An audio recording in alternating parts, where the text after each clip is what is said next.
नमस्कार दोस्तों। स्वागत है आपका सपनों की किताब पर। आइए सुनिए मेरे साथ आज की रोचक और दिलचस्प कहानी। रिया के पास विशेष प्रकार की शक्तियां थी जिन्हें वह बचपन से ही महसूस करती आ रही थी।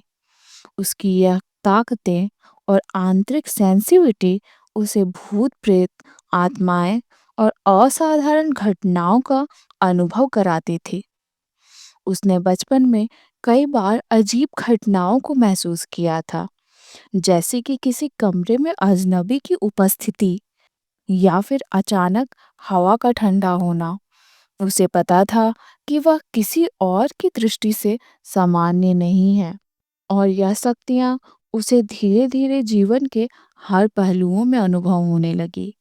उसकी विशेषता यह थी कि वह अपने आसपास की नकारात्मक ऊर्जा और आत्माओं को महसूस कर सकती थी। उसे इस बारे में विशेष प्रशिक्षण या शिक्षा नहीं मिली थी, लेकिन उसकी इन शक्तियों को भूतिया घटनाओं के साथ जुड़ी हुई बातें समझने और ठीक से हैंडल करने का तरीका खुद ही पता चल गया था। रिया के पास यह अद्भुत शक्तियाँ थी कि वह मनों के जरिए किसी भी आत्मा को शांति दे सकती थी और उन्हें मुक्ति दिलाने के लिए सही रास्ता दिखा सकती थी। एक खास शक्ति यह थी कि वह किसी भी जगह में घुसकर वहां की ऊर्जा का विश्लेषण कर सकती थी। जब भी कभी कोई आत्मा या भूत प्रेत उसके आसपास होता, वह उसे महसूस कर सकती थी। वह जान जाती थी कि उसे क्या करना चाहिए, उसे शांत कैसे किया जाए या उसे क्यों परेशान किया जा रहा है। रिया और उसके पति पीयूष ने शादी का निमंत्रण मिलने पर उत्सुकता से उस दिन का इंतजार किया था। यह शादी उसके पति की करीबी दोस्त की थी, और जैसा कि आजकल हर जगह डेस्टिनेशन वेडिंग का ट्रेंड चल पड़ा है, इस बार भी शादी एक रिजॉर्ट में होने वाली थी, जो शहर से काफी दूर एक खूबसूरत और शांत स्थान पर स्थित था। रिजॉर्ट में पहुंचते ही रिया को एक अजीब सा एहसास हुआ। वह जगह बहुत सुंदर थी, लेकिन जैसे ही वह रिजॉर्ट में कदम रखी, उसे कुछ ऐसा महसूस हुआ जो आम तौर पर नहीं होता। उसने पीयूष से कहा, यह जगह थोड़ी अजीब लग रही है, तुम्हें नहीं लगता? लेकिन पीयूष ने हंसी उड़ाते हुए कहा, तुम फिर से भूत प्रेत की बातें करने लगी हो। क्या तुम अपने मंत्र नहीं पढ़ने लगोगी? रिया को यह मजाक अच्छा नहीं लगा, लेकिन उसने कुछ नहीं कहा और चुपचाप रिजॉर्ट के अंदर चली गई। वह लोग दूल्हे के परिवार के साथ वहां पहले ही पहुंच गए थे, क्योंकि शादी के पहले वहां सभी को इकट्ठा होना था। रिजॉर्ट के स्टाफ ने उनका स्वागत किया, और शाम जैसे आया, चारों ओर सन्नाटा छाने लगा। आसपास की हरियाली और ठंडी हवाएं जैसे कुछ कहने की कोशिश कर रही थी। रिया को एक अजीब सी गंध महसूस हुई, लेकिन उसने इसे नजरअंदाज किया। तभी रिजॉर्ट के गार्ड ने सबको चेतावनी दी, ध्यान से सुनिए, रात को अगर आपके दरवाजे पे कोई दस्तक दे तो दरवाजा मत खोलना, चाहे वो किसी की भी आवाज हो। यह चेतावनी सुनकर सभी लोग चौंक गए, लेकिन किसी ने इस बात पर ज्यादा ध्यान नहीं दिया। पीयूष भी यह सोचकर चुप हो गया कि शायद यह सब महज एक पुरानी कहानी होगी। मगर रात के समय रिया को कमरे में अजीब सी फुसफुसाहट सुनाई दी, जैसे कोई दूर से बात कर रहा हो। रिया ने पीयूष को जगाया, लेकिन वह बोला, तुम फिर से अपनी पुरानी बातें शुरू कर रही हो रिया। तुम भी सो जाओ और मुझे भी सोने दो। लेकिन रिया को यह आवाजें बिल्कुल स्पष्ट सुनाई दे रही थी। जैसे जैसे रात गहराती गई, आवाजें तेज होने लगी। कमरे की खिड़कियां अपने आप खुलने और बंद होने लगी। रिया ने मन में एक मंत्र पढ़ा, और अचानक सब शांत हो गया। रिया को पता था कि यह आत्मा शांत नहीं हुई है, बल्कि यह एक संकेत है कि वह कुछ बड़ा करने वाली है। अगली सुबह जब सबने सोचा कि शायद यह केवल रिया का भ्रम था, तो शादी की तैयारियां शुरू हो गई। शादी बहुत धूमधाम से हुई। रात का समय करीब आने लगा, मगर जैसे ही रात को सभी लोग रिजॉर्ट से बाहर जाने के लिए तैयार हुए, गाड़ियों के पहिए एक के बाद एक पंचर हो गए। किसी को यह समझ नहीं आ रहा था कि यह क्या हो रहा था। सभी को मजबूरन रात वहीं रुकना पड़ा। रात के समय अचानक एक कमरे से जोर जोर से आवाजें आने लगी। सभी लोग घबराए हुए कमरे के पास पहुंचे। अंदर देखा तो दूल्हे के भाई फर्श पर बेहोश पड़ा था और शादी की मिठाइयाँ बिखरी हुई थी। किसी ने सोचा कि शायद ज्यादा मिठाई खाने का असर है, लेकिन दूल्हे की चाची ने मिठाई खाई तो वह भी अजीब व्यवहार करने लगी। वह अचानक चिल्लाने लगी, निकलो सब यहाँ से, ये मेरा घर है। मुझे शोर बिल्कुल पसंद नहीं। क्यों आते हो यहाँ? सब निकलो। मैंने इन मिठाइयों में अपना जादू मिलाया है। जो खाएगा मीरा हो जाएगा। यह सुनकर सब लोग कांप उठे। रिया और पीयूष ने देखा कि वह चाची मिठाई खाने के बाद पूरी तरह से बदल चुकी थी। रिया को अब यकीन हो गया कि यहाँ कुछ ज्यादा ही रहस्यमयी चीजें हो रही हैं। पीयूष को समझ में आ गया कि रिया के पास भूत प्रेत का ज्ञान सच में है।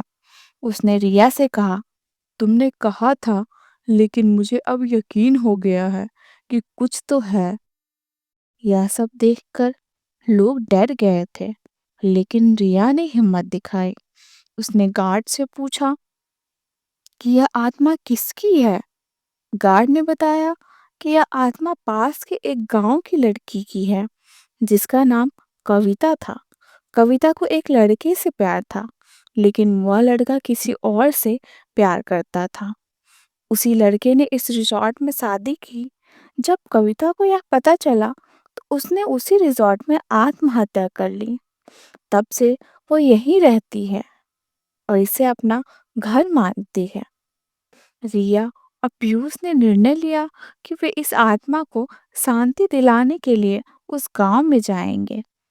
गांव का रास्ता जंगल से होकर गुजरता था, लेकिन रिया को डर से निपटने का अच्छा अनुभव था। वे दोनों उस गांव की ओर निकल पड़े। गांव पहुंचने पर उन्हें कविता के परिवार का पता चला। वे कविता के घर गए, जहां उसके भाई और भाभी रहते थे। परिवार वालों से बात करने पर पता चला कि कविता गांव की एक सुंदर और समझदार लड़की थी। वह अपनी मासूमियत और खूबसूरती के लिए जानी जाती थी। एक दिन गांव में एक लड़का आया, जिसका नाम समीर था। वह बाहर से आया था और कुछ दिनों के लिए गांव में रुका था। कविता और समीर की मुलाकात एक साधारण दिन में हुई थी, जब समीर गांव के बाजार पे खड़ा था और कविता अपने घर के लिए सामान खरीदने आई थी। समीर ने उसे देखा और उसका दिल झपक गया। कविता की मासूम मुस्कान से समीर का कविता की मासूम मुस्कान ने समीर का दिल छू लिया। कविता और समीर के बीच धीरे धीरे दोस्ती का सिलसिला बढ़ने लगा। वे अक्सर एक दूसरे से बातें करते, हंसी मजाक करते और एक दूसरे के विचारों को समझते।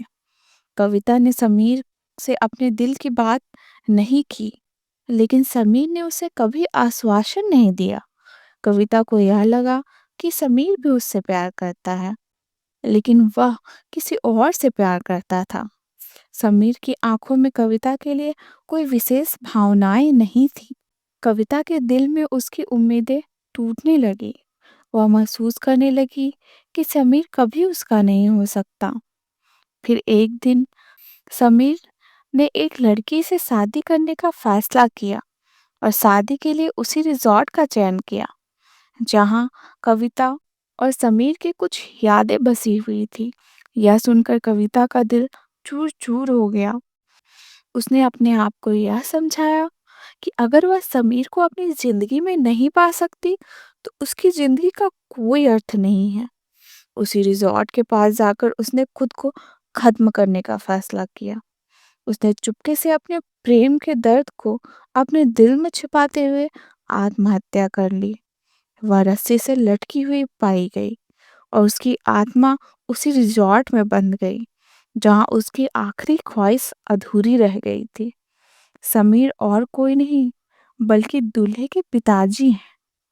कविता की आत्मा अब उसी रिजॉर्ट में बसी हुई थी क्योंकि वह लड़का वहीं शादी कर रहा था। रिया और पीयूष वापस रिजॉर्ट आए। रिया ने आत्मा को मुक्ति दिलाने के इंतजाम किए।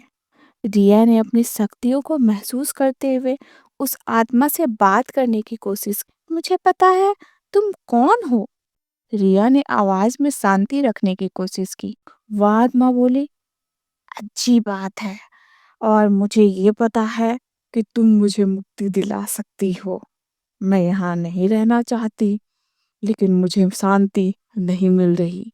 मैं उस लड़के से प्यार करती थी, लेकिन वह कभी मुझे अपना नहीं सका। रिया ने कविता से उसका दर्द सुना और समझाया कि आत्महत्या का कोई समाधान नहीं होता। उसने कविता को शांति देने के लिए मंत्र पढ़ा। उसने अपने प्रेमी से जुड़ी यादों को छोड़ने के लिए कहा। धीरे धीरे कविता की आत्मा शांत हुई और वह जिद छोड़कर आगे बढ़ी। आखिरकार कविता की आत्मा को शांति मिली। सभी ने रिया की बहादुरी की सराहना की और पीयूष को अपनी पत्नी की शक्तियों का अंदाजा हो गया। उसे रिया पर गर्व महसूस हुआ। तो दोस्तों, ये थी हमारी आज की मज़ेदार कहानी। उम्मीद है आपको मज़ा आया होगा और आपकी कल्पनाओं को पंख मिले होंगे। अगर आपको यह कहानी पसंद आई हो तो इस वीडियो को लाइक करना ना भूलें और हाँ, अपने दोस्तों के साथ शेयर करें ताकि वो भी इस रोमांच का हिस्सा बन सके। चैनल को सब्सक्राइब कर लें और बेल आइकन को दबा दें ताकि अगली बार की कहानी आप मिस ना कर सकें। तब तक के लिए सुनते रहिए और सोचते रहिए। मिलते हैं अगली कहानी में। धन्यवाद।